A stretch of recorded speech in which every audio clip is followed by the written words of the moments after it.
Son de trompetas que anuncian la luz, Cristo muy pronto vendrá a la batalla por nuestro Jesús.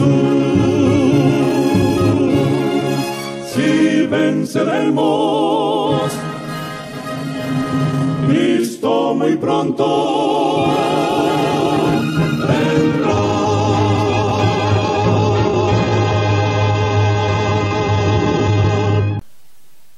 Muy buenas tardes, amables televidentes de su espacio Hay una Esperanza. Aquí estamos como cada primer día de la semana para ofrecer un programa de edificación espiritual.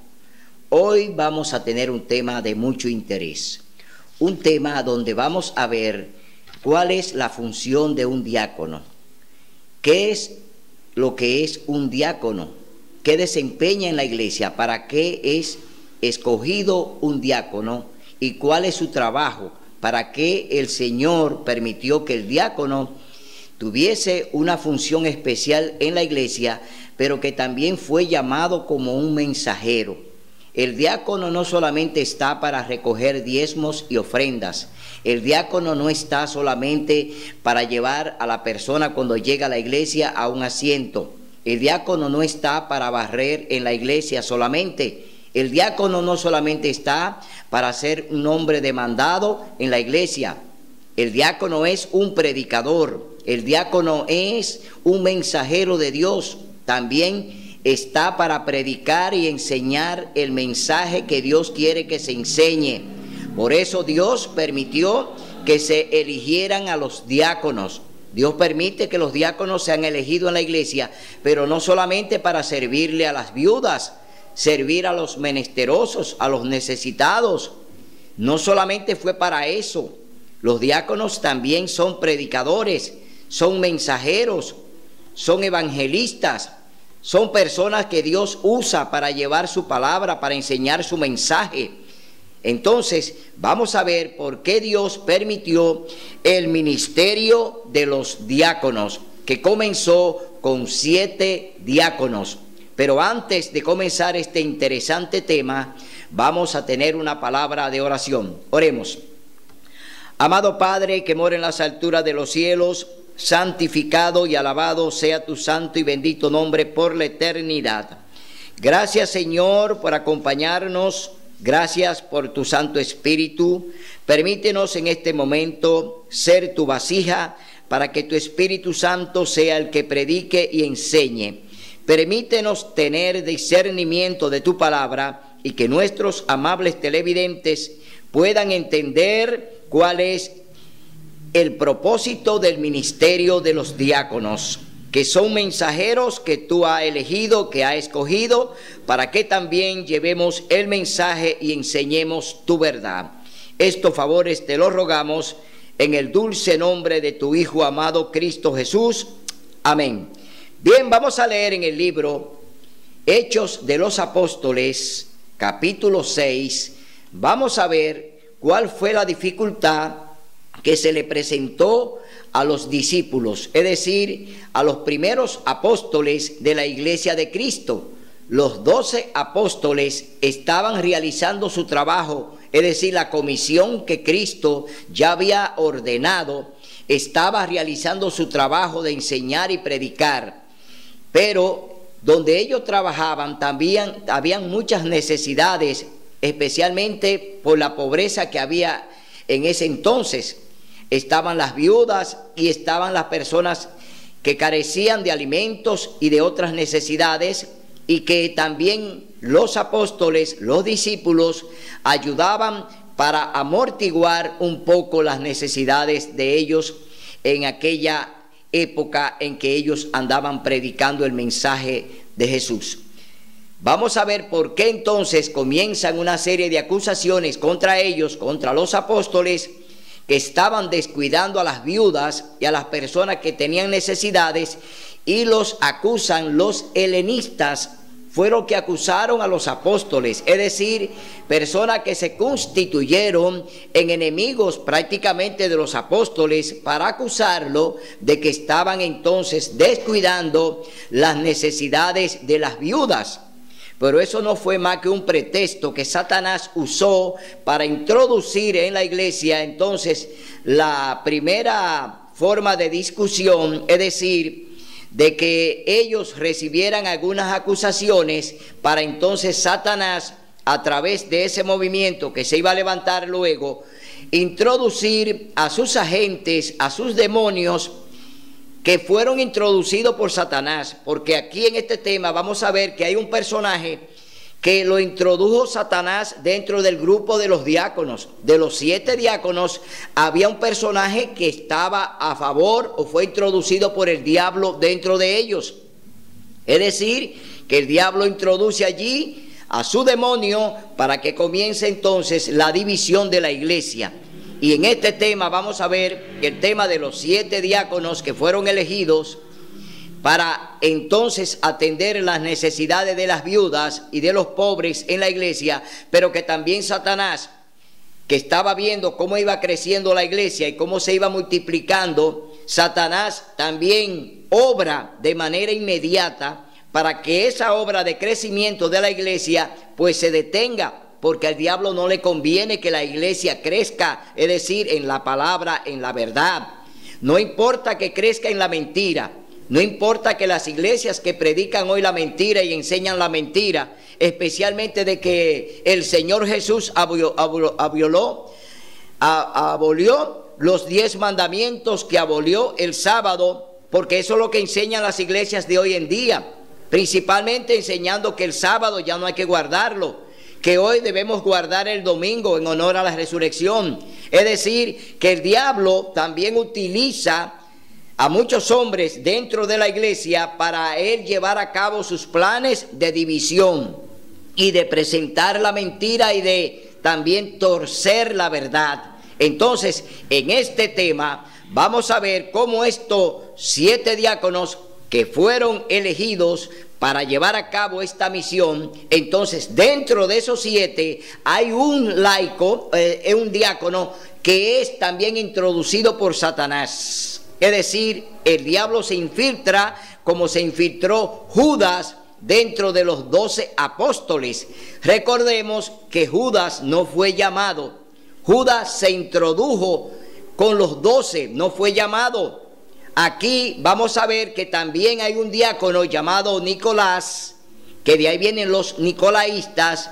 De este diácono llamado Nicolás, entonces es el agente especial del diablo para llevar a cabo la división de la iglesia e introducir entonces una doctrina falsa dentro de la iglesia. Vamos a ver en este tema de Hechos de los Apóstoles, capítulo 6, del 1 hasta el verso 60. Vamos a leer este capítulo completo de lo que fue realmente la elección de los diáconos y cuál es el papel de un diácono. Leemos en el capítulo 6, libro de Hechos de los Apóstoles, los primeros 7 diáconos. En esos días, como crecía el número de los discípulos, los creyentes griegos se quejaron contra los hebreos de que sus viudas eran descuidadas en la asistencia diaria. ¿Quiénes se quejaron contra los apóstoles? Oiga bien, los gentiles. Aquí estamos hablando de los griegos. Los griegos no eran judíos, no eran hebreos, eran gentiles.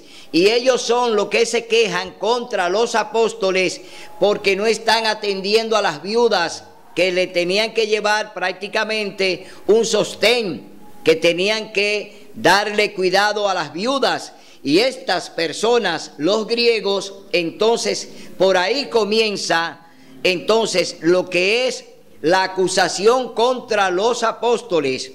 Entonces los 12 convocaron a la multitud de los discípulos y dijeron: no es bueno que nosotros descuidemos el ministerio de la palabra de Dios para servir a las viudas.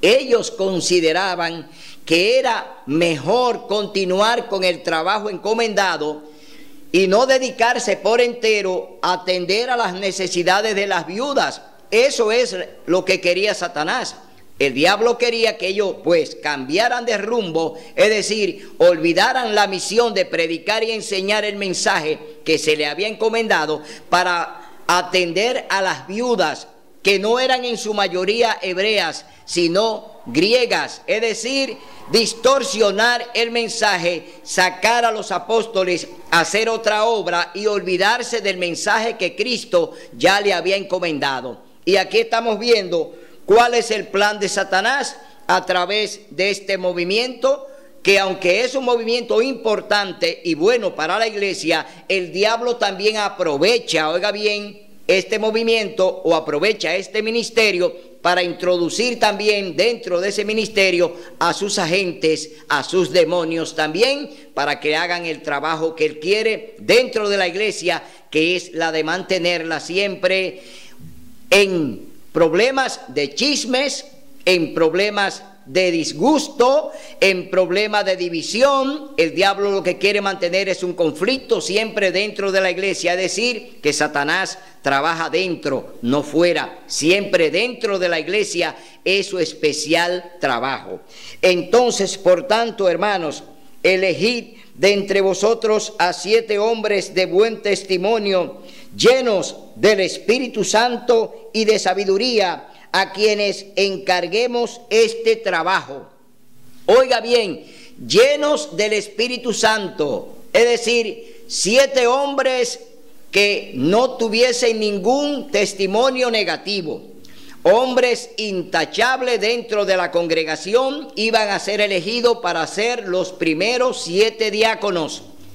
Pero como le dije anteriormente, Satanás introduce uno de los de él al grupo para que entonces comience la guerra dentro de la iglesia, es decir, la guerra espiritual que se está efectuando en las potestades de los cielos entre Cristo y Satanás. Aquí vemos entonces que ya los apóstoles proponen la elección de los 7 varones que den un buen testimonio para ser elegidos como diáconos y puedan atender a las necesidades de las viudas. La propuesta agradó a toda la multitud y eligieron a Esteban, hombre lleno de fe y del Espíritu Santo, a Felipe, a Procoro, a Nicanor, a Timón, a Parmenas y a Nicolás. ¿Quién? Nicolás. Oiga bien, ¿dónde entró el demonio? Aquí entró el demonio del diablo, introducido por Satanás dentro de los 7 diáconos. Aquí aparece un hombre llamado Nicolás. Es decir, que este hombre entonces viene siendo el Judas que estaba con los 12. Nicolás es el Judas que estaba con los 12 que andaban con Jesús. Aquí el diablo introduce entonces a su demonio, que ahora va a estar dentro de los 7 diáconos. Entonces Nicolás, prosélito de Antioquía, a estos presentaron ante los apóstoles, quienes orando les impusieron las manos, y la palabra del Señor crecía y el número de los discípulos se multiplicaba mucho en Jerusalén, incluso gran cantidad de sacerdotes obedecían a la fe. Era tan grande el movimiento que había con los primeros apóstoles que hasta sacerdotes que pertenecían a la iglesia del Sanedrín, que pertenecían a otros grupos, ya lo estaban siguiendo, ya estaban creyendo en Jesús, porque ellos andaban predicando a Jesús resucitado. Entonces está creciendo la iglesia, el diablo está enfurecido, el movimiento que hay ya para que muchos pasen a las filas de los apóstoles es muy grande. El Señor está añadiendo lo que serán salvos a su iglesia, como lo dice en el libro de Hechos de los Apóstoles, capítulo 2, que dice que el Señor añadía lo que iban a ser salvos. Es decir, el Señor es quien añade, pero el diablo también introduce. Oiga bien, Dios añade los que van a ser salvos, pero el diablo también introduce a quienes van a desvirtuar el mensaje y a torcer la palabra. Es decir, que el diablo también está obrando ahí dentro de ese movimiento de los diáconos. Entonces, vamos a ver ahora qué pasó con Esteban. Esteban era el que encabezaba este ministerio de los diáconos. ¿Quién lo encabezaba? Esteban, hombre lleno del Espíritu Santo. Aquí hay una descripción importante. Esteban ya había sido comisionado desde el cielo antes de ser diácono. Ya era un hombre lleno del Espíritu Santo. Ya era un hombre que estaba siendo preparado y fue preparado por el cielo. Fue preparado por el Espíritu Santo. A Esteban no lo introdujeron los apóstoles. Esteban ya había sido escogido por Dios, porque está hablando aquí de que estaba lleno del Espíritu Santo. Los apóstoles estaban llenos del Espíritu Santo cuando el Pentecostés, pero Esteban no estaba allí. Esteban no estaba allí en ese grupo cuando recibieron el Espíritu Santo. Sin embargo, dice aquí que ya Esteban era un hombre lleno del Espíritu Santo. Entonces vemos que Dios tiene un hombre que ya lo preparó, que el Espíritu Santo lo preparó, y que podía estar no solamente delante del Sanedrín, sino delante de cualquier autoridad, para hablar con autoridad y para defender el mensaje del cielo, el mensaje de Cristo.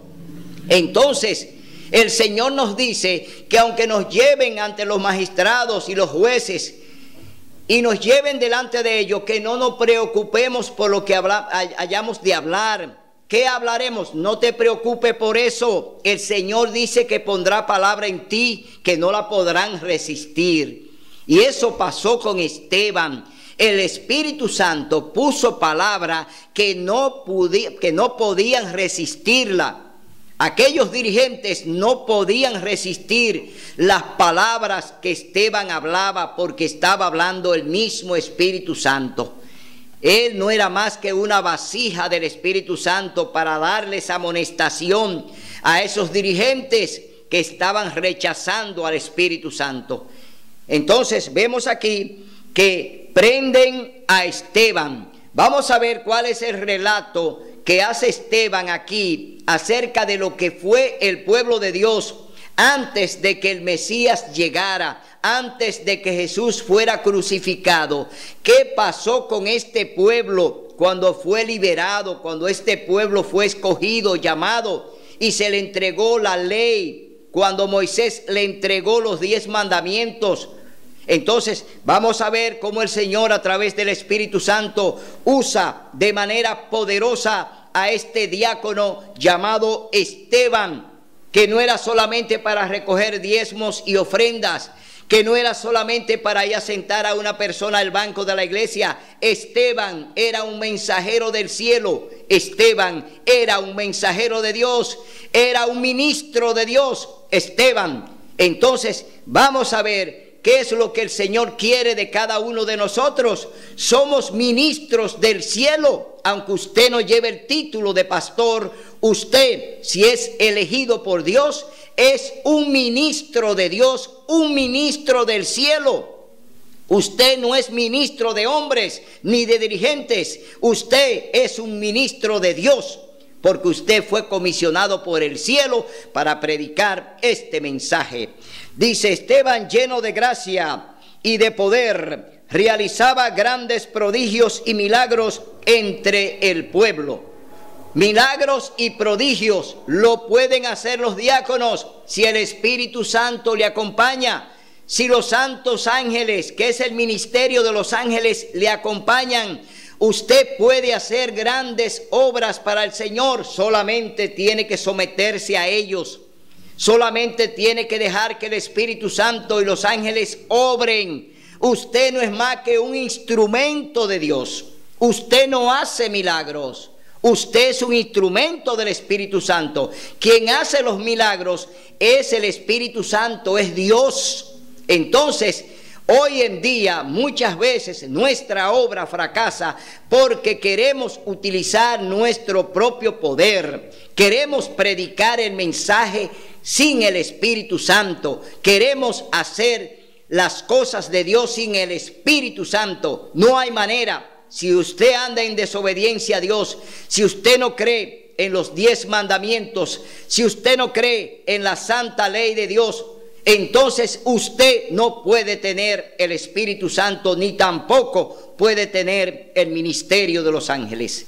Usted no puede tener ni al Espíritu Santo ni a los ángeles si anda violando la ley de Dios, si no cree en ella, si sepulta el sábado. Entonces usted tampoco puede tener el Espíritu Santo para hacer milagros en su iglesia, como hoy lo están queriendo hacer muchos pastores de las iglesias evangélicas, que hoy se ponen a hacer, supuestamente, entre comillas, grandes milagros, pero no vienen de Dios, milagros que vienen del diablo, del que se introdujo dentro de los 7 diáconos, llamado Nicolás. Entonces vemos que hoy en día también se siguen supuestamente haciendo milagros, que lo siguen haciendo los pastores evangélicos, que no tienen el poder ni tienen el aval de Dios, y que no son milagros de Dios sino del diablo, porque quien enferma es el diablo, y el diablo también, como enferma, puede sanar.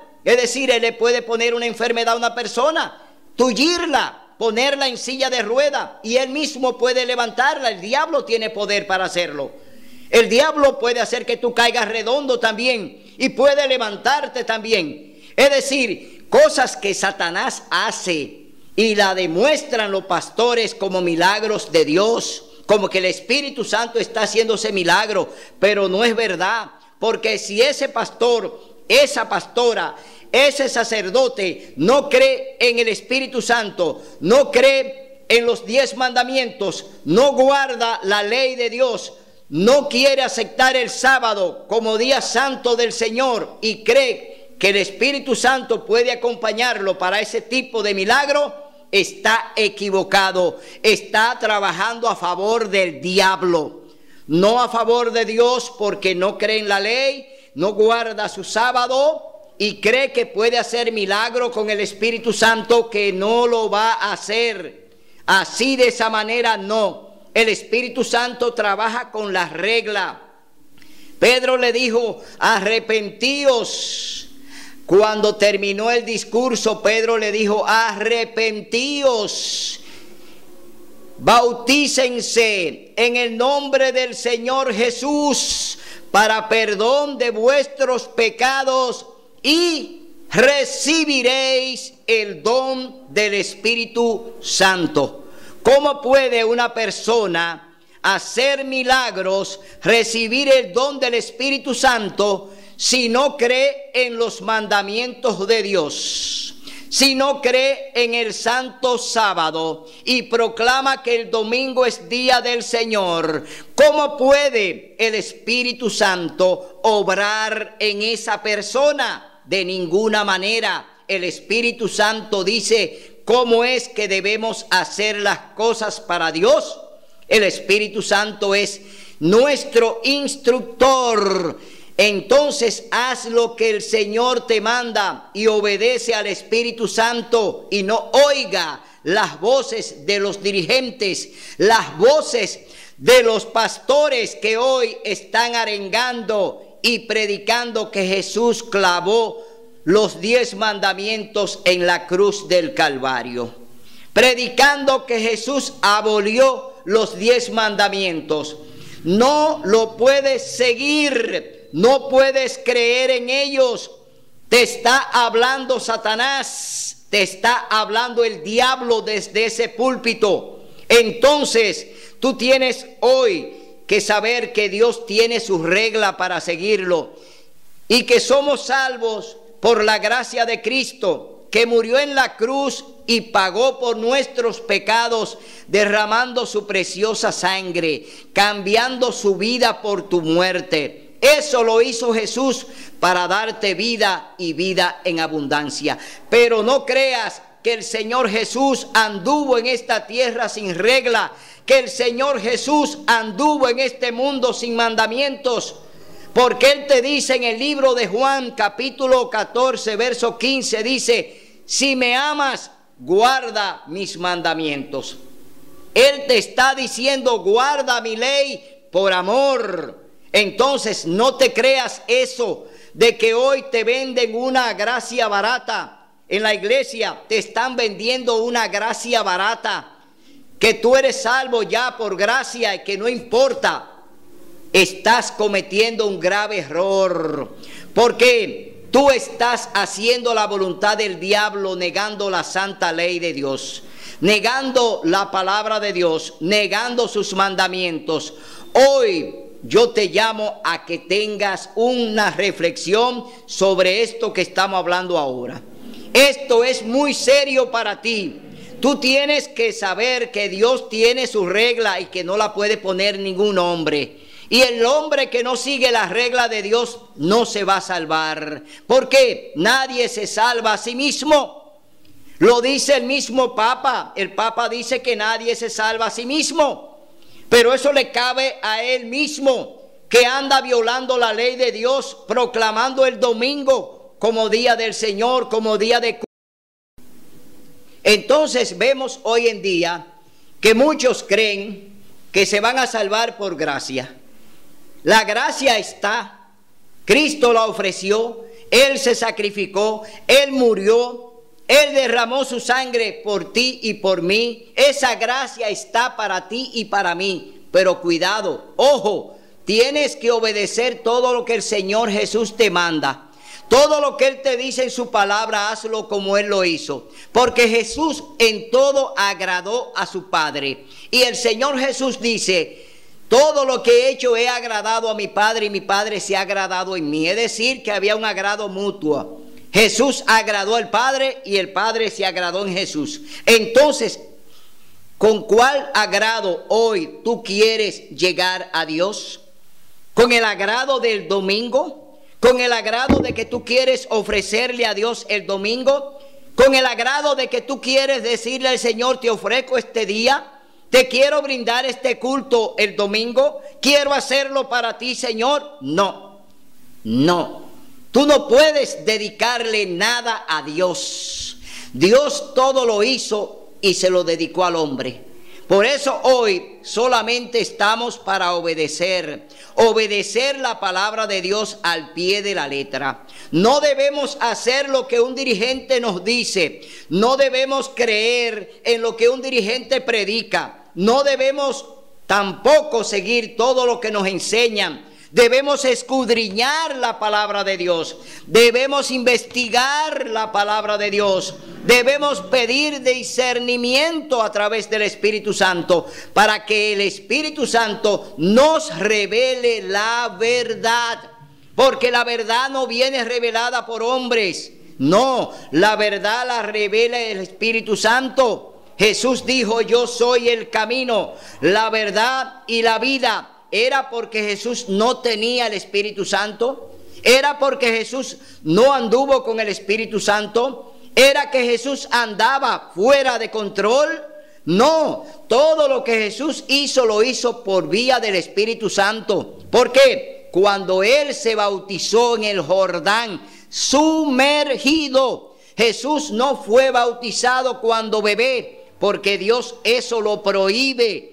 Dios permitió que su hijo se bautizara a los 30 años en el río Jordán. Y cuando fue bautizado por Juan el Bautista, Jesús fue sumergido debajo del agua. Cuando subió, ¿qué bajó? ¿Qué descendió del cielo enviado por Dios? El Espíritu Santo, en forma de paloma, descendió y se posó en el hombro del Señor Jesús.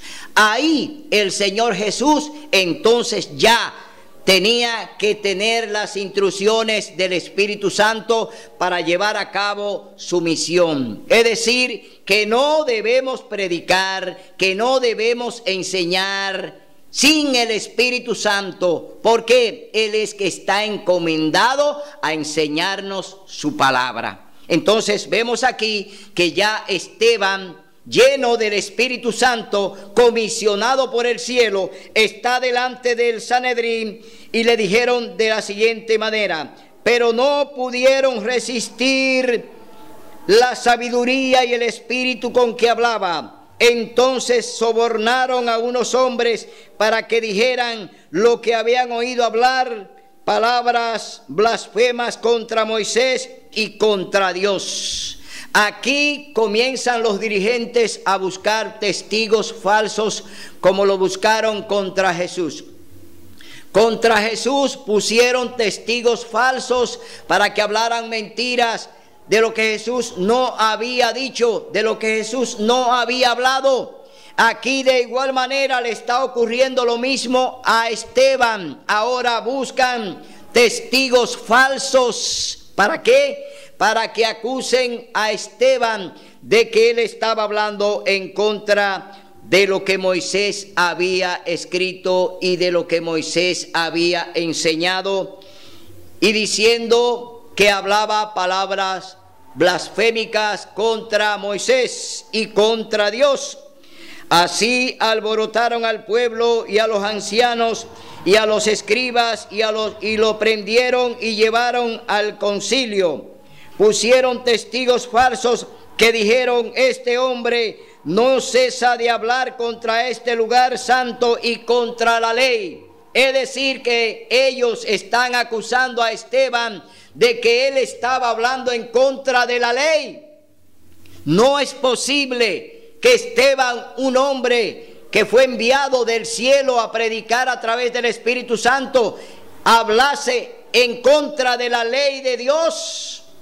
Jamás Esteban lo iba a hacer, porque tampoco lo hizo Moisés. Es decir, la ley sagrada de Dios, los 10 mandamientos, no pueden ser alterados por nadie. Nadie tiene la autorización de alterar la santa ley de Dios. Entonces dice: porque le hemos oído decir que ese Jesús de Nazaret destruirá este lugar y cambiará las costumbres que os legó Moisés. Sí, las costumbres que habían dentro de la ley de Moisés, Jesús la abolió. Jesús rompió con esa tradición de las leyes mosaicas, de las leyes que eran lo que se hacía y se practicaba en el templo, de los animales, los ritos y las ceremonias de los animales que llevaban allí para ser inmolados, para ser degollados, para expiación del pecado. Jesús había tomado el lugar de ese cordero y lo presentó Juan cuando él entró al río Jordán, que dijo: he aquí, oiga bien lo que dijo Juan, he aquí el Cordero de Dios que quita el pecado del mundo. ¿Quién estaba entrando a las aguas del Jordán? El Cordero que quita el pecado del mundo. Juan está diciendo que ya las leyes mosaicas, que los sacrificios que se hacían en el templo, en ese instante quedaban abolidos. Los ritos de animales quedaban ya concluidos, quedaban ya abolidos, es decir, no se iban a utilizar animales para la expiación del pecado, porque Cristo Jesús, el Mesías, ya estaba presentándose como el Cordero de Dios que quita el pecado del mundo. Entonces vemos que esta acusación que le están haciendo estos falsos testigos delante de los dirigentes no es más que una gran mentira que le están hablando allí al Sanedrín, es decir, que le están hablando a los dirigentes. Pero como estaban ciegos y estaban sordos y estaban con su mente estorpecida, es decir, Dios había entorpecido su mente, ellos no estaban en sus cabales. En ese momento el diablo lo había ya convertido a agentes de ellos. Eran demonios que estaban delante de Esteban, no eran hombres comunes, eran grandes demonios, poderosos demonios del diablo que estaban allí delante de Esteban y lo estaban prácticamente juzgando para condenarlo, porque esa fue la decisión que ellos tomaron. Entonces el sumo sacerdote le preguntó: ¿es esto así?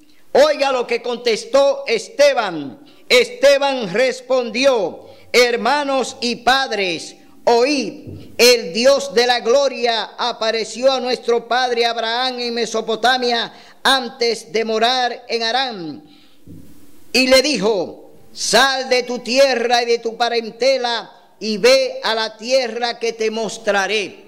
Dios está llamando a Abraham, padre de la fe, padre del pueblo hebreo, es decir, está llamando al fundador de la iglesia en el Antiguo Testamento. Quien comenzó todo el movimiento del pueblo de Dios fue Abraham, el primer hombre que Dios levantó para llevar a cabo entonces el plan de la salvación, que fue a través de Abraham y su hijo Isaac.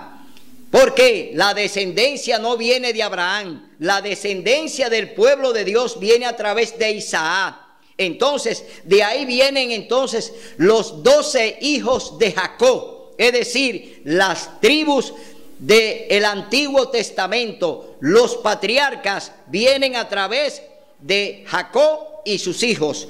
Y eso es lo que Esteban está describiéndole a ellos, que se habían olvidado de la historia que Moisés había escrito ya y que Moisés había enseñado, pero se están olvidando que Dios tiene un plan a través de Esteban. Dios quiere ahora llamarlo a la reflexión. Dios quiere ahora que ellos se vuelvan de su mal camino y se arrepientan de lo que hicieron con su hijo Jesús. Pero aquí hay una acusación que viene de parte de Dios a través de este diácono llamado Esteban. Y no le dio herencia en ella, ni aún para asentar un pie, pero le prometió que se la daría en posesión a él y a sus descendientes después de él, cuando él no tenía ningún hijo. Dios le dijo que sus descendientes serían extranjeros en tierra ajena y que los someterían a servidumbre y maltratarían durante 400 años. Aquí está el pueblo de Dios a través de Isaac, a través de Jacob. Viene entonces la descendencia que entonces se multiplica allí en Egipto. ¿Dónde se multiplicaron ellos? En Egipto, en Gosén, allí después que entró José. Y oiga lo que sigue diciendo Esteban en este relato. Dice: pero yo castigaré, dijo Dios, a la nación que los esclavizará, y después saldrán y me servirán en este lugar.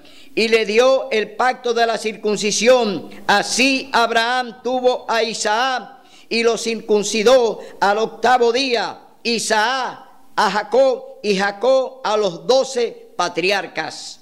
Y sigue diciendo Esteban delante del Sanedrín que está allí y que lo está juzgando delante de aquellos demonios poderosos que están allí, hombres que ya son demonios, que son los que lo están juzgando y son los que lo están acusando. Dice: los patriarcas por envidia vendieron a José a Egipto, pero Dios estuvo con él, lo libró de todas sus tribulaciones y le dio gracia y sabiduría ante Faraón, rey de Egipto, quien lo nombró gobernador de Egipto y de toda su casa. Oiga lo que hace el Señor con un hijo de Jacob llamado José. Fue vendido por sus hermanos, llevado a Egipto como esclavo y vendido allí. Pero Dios tenía planes con este hombre, con este hijo de Jacob llamado José. Allí llegó a Egipto, pero el faraón lo nombró gobernador de su casa. Es decir, llegó la bendición. Dios tiene en cada gobierno, en cada institución, no importa la que sea una institución militar, sea una institución civil, sea en el propio gobierno, Dios tiene sus hombres ahí. Como el diablo también introduce sus demonios, también, oiga bien, también Dios tiene ahí sus hombres. Porque dentro del Sanedrín, dentro del grupo que condenó a Esteban, había un hombre que aparentemente no estaba haciendo las cosas correctas que Dios nos exige. Ese hombre era Saulo de Tarso. Estaba dentro del grupo, estaba allí, Saulo estaba allí. Pero Saulo no era directamente un demonio. aunque estaba poseído por el diablo y estaba haciendo cosas contrarias a Dios, Dios tenía planes con ese hombre y Dios también lo fraguó y lo cumplió a través de ese hombre que luego se llamó Pablo.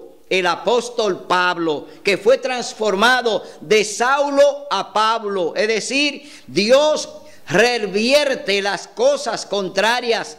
No importa que estén haciendo las cosas contrarias a Dios. Cuando Dios dice que va a usar al mismo diablo, lo usa. Cuando Dios dice que va a usar a Satanás para lo que Él quiera, lo usa. Porque Dios es todopoderoso. En Dios hay poder. Y no importa, porque el diablo no resiste a Dios ni puede resistirlo. Porque Él es el Rey de Reyes y Señor de Señores. Dios está en el control. Aunque Satanás quiere hacer lo que él quiere, Dios lo detiene y solamente hace lo que Él le permite. Por eso vemos que aquí Él está con su obra. Él está manipulando a los dirigentes. Él introdujo a Nicolás dentro de los diáconos y tiene sus planes y lo está llevando a cabo, pero Dios lo deja correr. Como siempre, Dios le dice a Satanás: ve y toca y quítale todo lo que él tiene, cuando lo mandó a donde su siervo Job. Ve y quítale todo lo que él tiene. Pero Dios tiene el control. Satanás no tiene el control. Por eso tú tienes que estar del lado del que tiene el control, que es Cristo Jesús. Tú tienes que estar del lado correcto. Tú no puedes andar ambivalente. Tú no puedes andar a ciegas cuando tienes un Dios que te da vista y que te da luz para que ande en medio de las tinieblas. Entonces, aquí vemos que entonces vino el hambre y una gran tribulación en todo Egipto y Canaán, y nuestros padres no hallaban alimento. ¿Quién creó esa situación? ¿Sabe usted que fue Satanás que creó esa situación? Porque Dios mandó primero 7 años de abundancia, 7 años de grandes cosechas en Egipto. Pero ¿qué hizo José para los egipcios? ¿Qué hizo José para Faraón? Almacenó todos los alimentos y allí lo guardó. Y el diablo entonces envió 7 años de sequía y de hambruna. Pero Dios había hecho ya provisión para su pueblo, para salvar a su remanente. Porque el diablo quería matar al remanente de hambre, de desesperación, de desconfianza. El diablo quería matar a Jacob y a su familia. Ahí estaba el remanente pueblo de Dios. Ahí estaban los patriarcas. Es decir, Satanás obra, pero Dios ejecuta. Haz lo que quiera, pero Dios tiene el control. Entonces vemos que esta hambruna que ya se produce en Egipto, pero que hay alimento almacenado y que no va a haber hambre para los hijos de Dios, sino que va a haber alimento. Entonces vemos que Dios obra y que todavía Dios sigue obrando para darnos la mano y para decirnos: estoy aquí, hijo mío, ven, sígueme y escucha mi voz, porque lo que quiero es salvarte y darte la eternidad. Entonces dice en el verso 12: cuando Jacob oyó que había trigo en Egipto, envió a nuestros padres la primera vez. En la segunda vez, José se dio a conocer a sus hermanos y Faraón conoció el linaje de José. Ahora, oiga bien la obra. Dios introduce a Jacob y a sus hijos a Egipto. Allí el hombre que está gobernando no era un conocedor de Dios, pero sí creía en el Dios de José. Sí confiaba en el Dios de José. Entonces, ¿qué hace Dios? Que envía a Jacob y a sus hijos a Egipto. Y allí conocen a Faraón. Y allí toda la familia se establece en Gosén. Dios le da todo este privilegio a su pueblo para que allí se establezca en Gosén, para que se multipliquen, para que se llenen de hijos y de hijas, para que su pueblo crezca, como le dijo Abraham, que serían como la arena del mar. El Señor entonces está allí haciendo su obra y preservando el linaje. Entonces vemos aquí que ya José es el enviado, José es el instrumento de Dios delante de Faraón para llevar a cabo su obra. José está dentro del gobierno, José está junto a Faraón. Dentro de ese gobierno también estaban los enemigos de José, estaban los enemigos de Dios, estaba el diablo obrando. Y luego obra a través de Faraón, porque el diablo también se hace allí presente para llevar a cabo sus planes como siempre, porque él no se queda atrás. También el diablo vuelve y se infiltra ahora en el gobierno de Egipto, como se infiltró dentro de los 7 diáconos, también se infiltró en el gobierno de Egipto. Por eso vemos entonces que ya el diablo sigue y lleva a cabo sus planes macabros de que de aniquilar el linaje de Dios. Entonces, y José mandó a traer a Egipto a su padre Jacob y a toda su parentela, que fueron unas 75 personas. ¿Cuántas personas llegaron del pueblo de Dios? Un pequeño remanente, oiga bien, no un gran remanente, menos de 100 personas. 75 personas llegaron a Egipto acompañando a Jacob. Es decir, llegó una familia llegó a Egipto. Jacob, sus hijos, sus esposas y nueras estaban allí con Jacob, nietos y hijos estaban allí en Egipto, 75 personas. Dios no trabaja con grandes mayorías, Dios no trabaja con multitudes, como no lo hizo cuando se salvó Noé y su familia, que fueron 8. Cuando se salvó Lot y sus 2 hijas, que fueron 3. Es decir, Dios sigue obrando a través de su manada pequeña. Dios sigue obrando a través de su grupo pequeño. Dios quiere salvar al mundo, pero el mundo no quiere saber de Dios, porque no quiere guardar su ley, porque no quiere guardar su sábado, porque no quiere obedecer lo que nos manda. El mundo anda con sus propios pensamientos y andan por su propio camino, no por el que Dios ha elegido, por el que tuvieron que transitar todos los profetas de Dios. Entonces, dice aquí, fueron ellos trasladados a Siquem y puestos. Y dice aquí en el verso 13, y José mandó a traer a Egipto a su padre Jacob y a toda su parentela, unas 75 personas. Así descendió Jacob a Egipto, donde murió él y vuestros padres. Ahora Esteban va a narrar, Dios libera a Israel. Después que se establecieron allí, el pueblo de Dios se olvidó. El pueblo de Dios no volvió a guardar la ley de Dios, no volvió a guardar el día santo. Es decir, se olvidaron de Dios en Egipto por 430 años.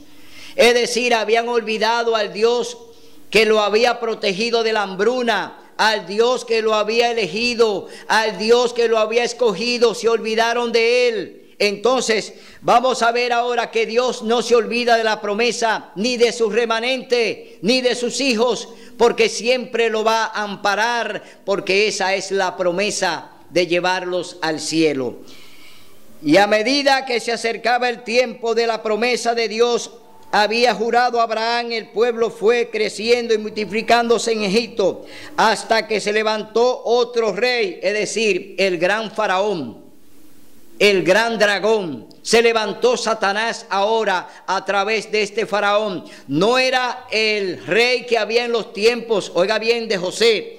No era el faraón de los tiempos de José. Ahora se levanta otro sucesor, se levanta otro faraón, se levanta el hijo de faraón, que fue el que estuvo en los tiempos de José. Ahora se levanta Ramsés, se levanta ahora en los tiempos de Moisés. Entonces vamos a ver qué sucede con este faraón, que ahora no quiere conocer a Moisés, enviado de Dios, escogido por Dios para liberar a su pueblo. Hasta que se levantó otro rey en Egipto que no conocía a José. Este trató con engaño a nuestro linaje, maltrató a nuestros padres hasta exponer a sus hijos a la muerte. En ese tiempo nació Moisés y fue agradable a Dios. Por 3 meses fue criado en casa de su padre. Cuando fue expuesto, la hija de Faraón lo adoptó y creció como un hijo suyo. Moisés fue enseñado en toda la sabiduría de los egipcios y era poderoso en palabras y hechos. Aquí está un hombre levantado por Dios dentro del mismo gobierno egipcio. Un hombre formado por ellos, un hombre criado por la hija de Faraón, un hombre que está allí, ¿para qué? Para ser instrumento de Dios. Es decir, Moisés, escogido por Dios, ahora está en el trono de Egipto, así como estaba Esteban allí delante de aquellos que estaba elegido y escogido por Dios para dar este testimonio a estos dirigentes ciegos que estaban delante de él. Ahora Dios levantó a Moisés allí en el mismo gobierno de Faraón. Entonces dice: cuando cumplió los 40 años, sintió el deseo de visitar a sus hermanos israelitas. Al ver que uno era maltratado, lo defendió, mató al egipcio y vengó al oprimido. Moisés pensaba que sus hermanos entenderían que Dios los liberaría por su mano, pero ellos no lo entendieron así. Dios está mandando una señal a través de Moisés, solo que Moisés quiso hacer justicia con su propia mano, y la justicia es de Dios. Moisés, pues, en el altercado que hubo entre el egipcio y el hebreo, mató al egipcio, y él pensó que con ese mensaje le enviaría a sus hermanos una señal de que él sería su liberador, pero está diciéndole que era por medio de una guerra, que lo iba a liberar por medio de batallas, por medio de conflictos, por medio de altercado. No era el medio que Dios había escogido. Dios no había escogido un medio violento para liberar a su pueblo. Moisés lo entendió así, pero no era ese el método de Dios, sino que vemos que Dios envía a Moisés hacia donde están sus hijos para enviarle una señal de que vayan entendiendo que Dios ha elegido un hombre entre ellos para liberarlo. Entonces, al día siguiente se acercó a 2 israelitas que estaban riñendo y trató de ponerlos en paz, diciendo: amigos, vosotros sois hermanos, ¿por qué os ofendéis el uno al otro? Entonces el que maltrataba a su prójimo lo empujó diciendo: ¿quién te ha puesto por gobernante y juez sobre nosotros? ¿Quieres matarme como mataste ayer al egipcio? Oiga bien lo que está sucediendo ahora. Moisés está tratando de poner paz entre estos hermanos que están discutiendo. Moisés está tratando de que ellos puedan ponerse de acuerdo, pero uno de ellos lo acusa. ¿Quién te ha puesto sobre juez? ¿Quién te ha puesto como juez sobre nosotros? ¿Acaso quiere matarme como mataste al egipcio? Es decir, una acusación muy seria. Entonces, oiga lo que sucede después de esa acusación. Entonces, al oír esto, Moisés huyó y vivió como extranjero en Madián y tuvo 2 hijos. ¿Qué pasó con Moisés? Con lo que pasó entre los 2 israelitas, que lo acusaron de haber matado a un ¿qué? A un egipcio, y eso llevaba pena de muerte en Egipto. Es decir, Moisés tenía pena de muerte si se descubría que él mató a ese egipcio. ¿Y qué tuvo que hacer Moisés? Correr, huir, y se fue a Madián. Se fue como extranjero, se refugió allí y allí tuvo 2 hijos. Entonces vemos que ya el Señor ha sacado a Moisés de Egipto. Permitió que este incidente se presentara para que el Señor obrara y entonces Moisés saliera de allí de Egipto. ¿Por qué? Dios tenía planes con él. Dios lo había elegido, Dios había escogido, así como escogió a Esteban, Dios escogió a Moisés para liberar a su pueblo, pero no era de la manera en que Moisés lo estaba viendo. Dios tenía sus planes, y oiga lo que sucede con Moisés. Entonces, al oír esto, Moisés huyó y vivió como extranjero en Madián, y tuvo 2 hijos. Pasado 40 años, un ángel se le apareció en el desierto del monte Sinaí, en el fuego, en una zarza que ardía. Y Moisés se maravilló de la visión, y al acercarse a observar, oyó la voz del Señor: yo soy el Dios de tus padres, el Dios de Abraham, de Isaac y de Jacob. Moisés, temeroso, no se atrevía a mirar. Aquí está el ángel de Jehová. Aquí está el mismo Jesús en la zarza ardiente. Aquí Él está ahora haciendo un trabajo de transformación para este siervo que Él eligió. El Señor va a transformar a Moisés. El Señor va a comisionar a Moisés.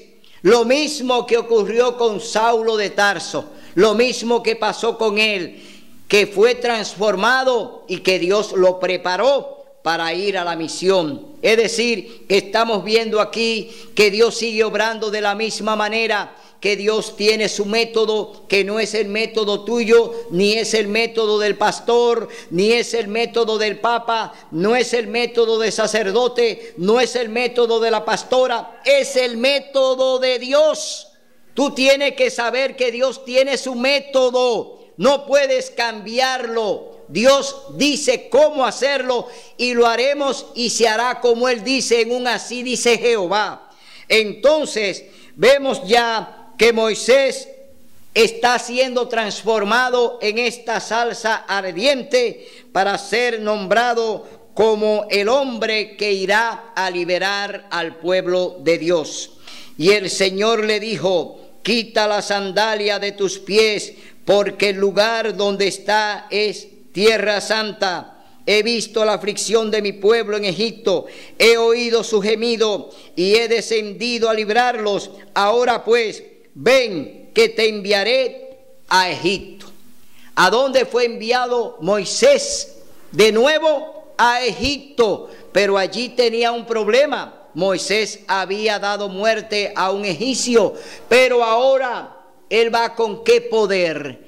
Moisés va con su propio método, Moisés va con su propio discurso, Moisés va a hacer lo que él quiere. No, Dios ahora le dice: ¿qué tienes en la mano? Y él le dijo: tengo un cayado, con ese bastón voy a liberar a mi pueblo. Es decir, ya no es el método de un hombre, ya no es el método de un dirigente, es el método de Dios. Por eso tú y yo tenemos que obedecer al pie de la letra lo que Dios nos manda a través de su palabra. Por eso tenemos que hacer la voluntad de Dios. Por eso tenemos que ver cómo Moisés, después que sale de allí, ya es un hombre transformado, ya es un hombre que va a hacer lo que Dios mande, ya es un hombre que va a hacer lo que Dios le diga.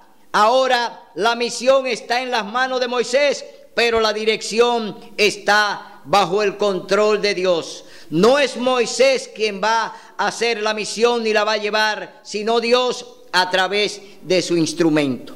Hoy yo te digo que tú eres un instrumento de Dios, así como fue llamado Esteban para dar ese testimonio y decirles allí a los dirigentes todo lo que Dios hizo en el pasado. Hoy yo te digo lo mismo. Dios sigue obrando de la misma manera y espera que tú seas un Esteban. Espera que tú seas un discípulo que obedezca. Espera que tú hagas su voluntad. Espera que tú hagas lo que Él te manda. Obedece sus mandamientos. Guarda su santo sábado.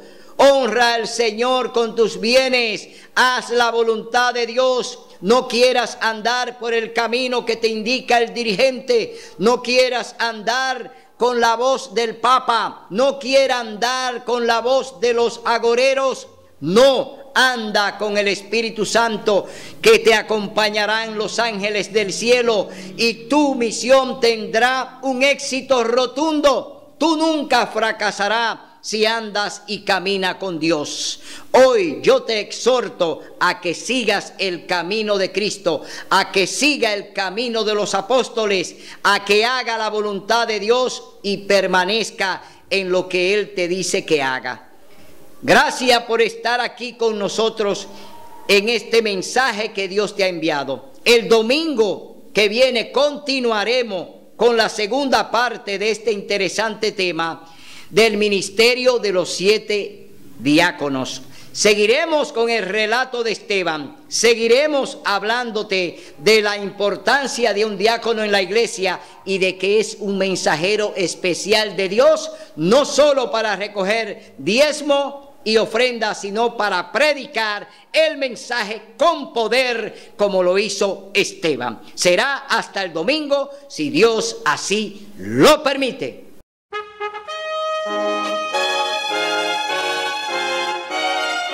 Son de trompetas que anuncian la luz, Cristo muy pronto vendrá a la batalla por nuestro Jesús. Si venceremos, Cristo muy pronto